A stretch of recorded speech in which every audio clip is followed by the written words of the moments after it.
Okay, Max, Ralph. So, Dani Dennis-Sutton was really, really good against Boise State. He was borderline great in their loss to Notre Dame in the college playoff semifinal. I didn't know that he had another level to get to, but he's dropped about 10 pounds, and he absolutely annihilated Nevada's offensive line in one of the better defensive end performances in a single game during the James Franklin era. He's tremendous. I don't really think it matters who he's going up against. He's just going to make people look bad. Yeah, absolutely. What he did today was unbelievable.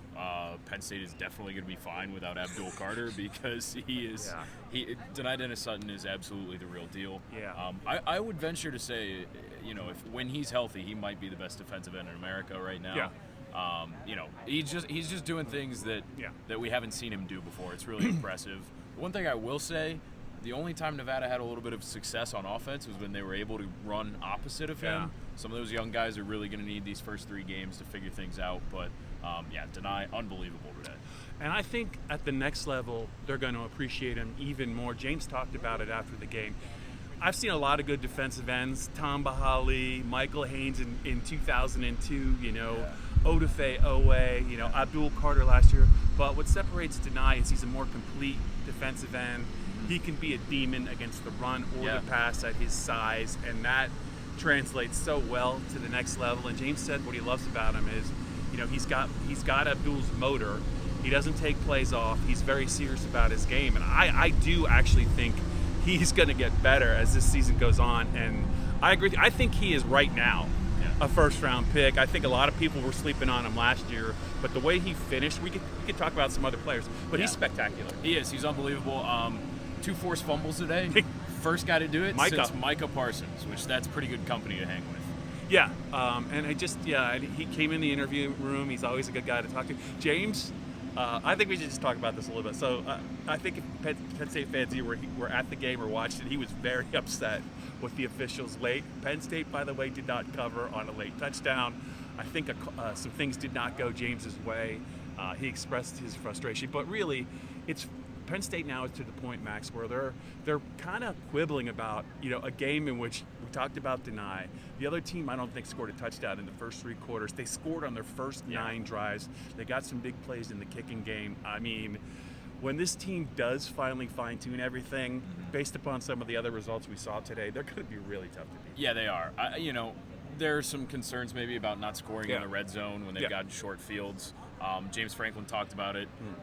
I wonder, I don't know, but I wonder if maybe Andy Kotelnicki was keeping things a little bit simple today so as not to show anything off for Oregon in the red zone. I'm not too worried about that. Yeah. They made all their field goals. They scored points. They didn't punt today. Yes. It's easy to be nitpicky in a game like this, but really everything looked good. And a good shout-out for me to Ethan Grunkemeyer, who had a really nice drive. He did. I think also a couple things that are encouraging. The transfer wideouts were impactful from the very first drive. They can help Penn State in a lot of different ways. Devontae Ross, we didn't see enough of, but I don't think he's quite 100%. Yeah. But, Pena and Hudson were very good. And you saw it, a couple of these true freshmen.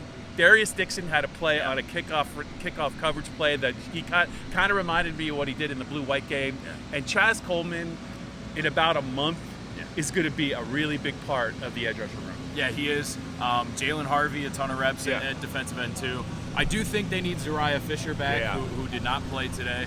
But just a lot of young guys who stood out today. And you're right, the transfer receivers, genuinely, I thought they were going to be very good. I think they were better today than I expected them to be. This non-conference schedule, the Penn State fans can complain about it, and in most years I would agree with them, but where this team needs to get better, these 3 games are going to give them a chance to find the depth at the positions they need if they can stay healthy. I think for Penn State this year, it's an ideal non-conference schedule because right after it, they get Oregon. I think they're playing these games at the perfect time of year. Yep, I'm with you. Just a ton of young guys that needed reps because they have plenty of vets that are in established spots. Yep. But there are also a handful of places that need some young guys to be added depth this year. So really good runway for them.